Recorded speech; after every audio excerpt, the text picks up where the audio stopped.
The multi-ministry task force announced on Tuesday that all entertainment venues are to stop operations midnight last night until the end of April. These venues include nightclubs and karaoke outlets. Multimedia journalist Fazana Friday was at Clarke Quay and Boat Quay last night to witness the closure of some of these establishments and catch the crowd who went for one last night of hurrah before the clock struck midnight.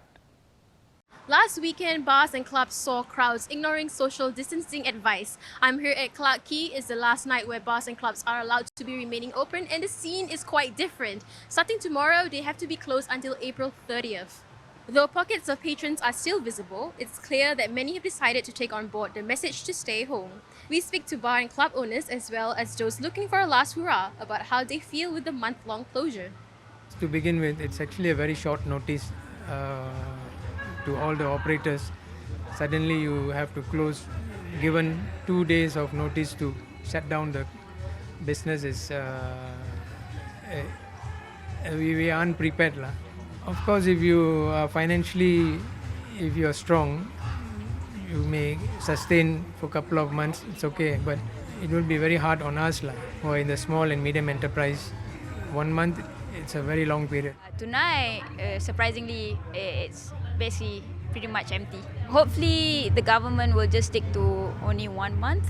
If it has to extend, it will be very bad for us as well. We might lose our job. Hopefully that won't happen.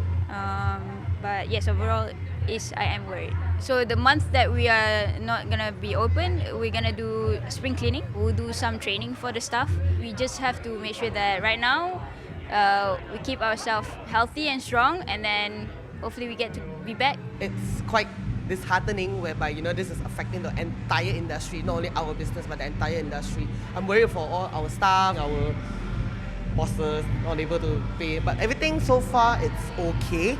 Some customers, such as operations executive Zen So, shared that while they're disappointed with the closure, they understand the need for it.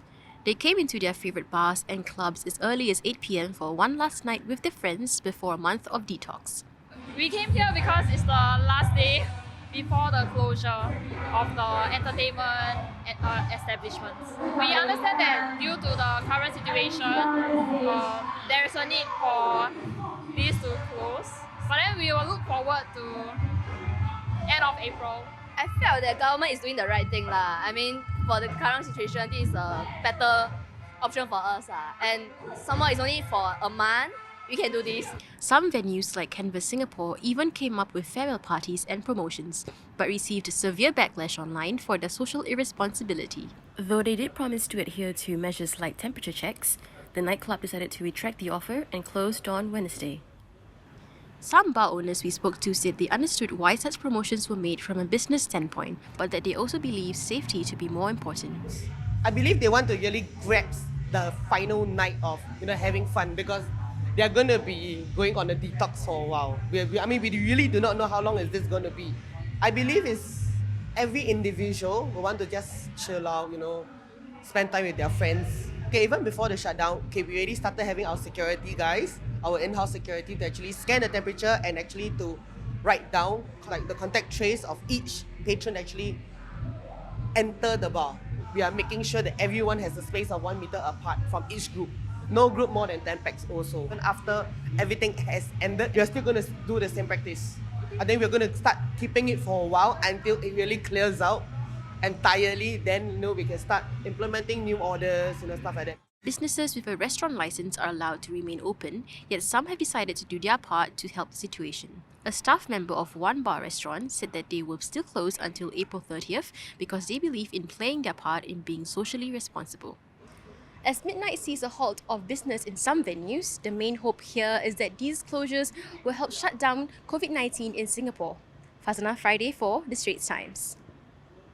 Joining me to discuss more on the impact of these stricter safe distancing measures on the entertainment and nightlife scene is journalist Anjali Raguraman. Hi, Anj. Hi. Now, Anj, if you could tell us which areas and establishments have been worst hit by these measures? Okay, so the first to go after it was announced on Tuesday, I believe, were your big name clubs like Marquee, Zouk, and even a smaller place like Canvas and Cherry Discotheque, but also following that, bars, especially hotel bars like MO Bar at Mandarin Oriental, Sky Bar at Swiss Hotel, these are all like they haven't survived this shutdown as well. Yeah. So both big bars and even the smaller ones. The smaller ones, yeah. What has the reaction on the ground been like? From patrons and even from owners.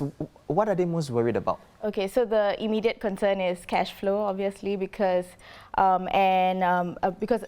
they are worried about things like rent and rental reliefs, and not all landlords are complying and passing on the relief measures that were announced in the budget yesterday. And a lot of them also concerned with what to do with staff, like whether to give them no pay leave, whether to lay them off entirely, or in some cases in groups, whether to redeploy them to other venues within the group. Right. And some are in pretty dire straits actually, because if the shutdown lasts anything beyond April 30th, as we know it, some of them might have to shut down actually. Yeah. Now, I just want to focus on something else. Now, some bars, they may, as it were, circumvent this situation, right? That they have restaurant and F&B licenses, which means that they can stay open.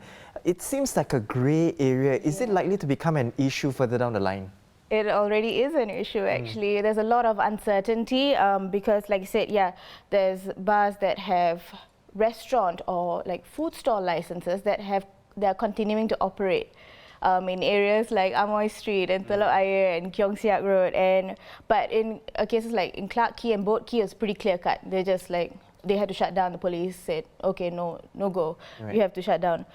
We are trying to get clarity from the relevant authorities on which places can or cannot remain open, but again, it's so recent, the announcement, that everyone is still trying to figure out how to proceed, and I think it'll take a while more. But the fact of the matter is, whether they're open or they're closed, everyone has been suffering for a while now. Yeah. And I mean, rules are rules, right? Absolutely. At the end of the day, they have to cope with these new rules. What are some of the creative ways, or some of the, as it were, tweaking business models? What are some of their plans moving forward? Yeah, some of them have been quite clever, but as you heard in Friday's package just now, a couple of them are taking the downtime, they're taking that chance to spring clean, stock take, streamline their business model, but there are also some pretty cool things like brand ambassadors for Pernod Ricard and Bacardi. They're doing like Instagram live masterclasses, so you can tune in and learn how to make your own cocktails. And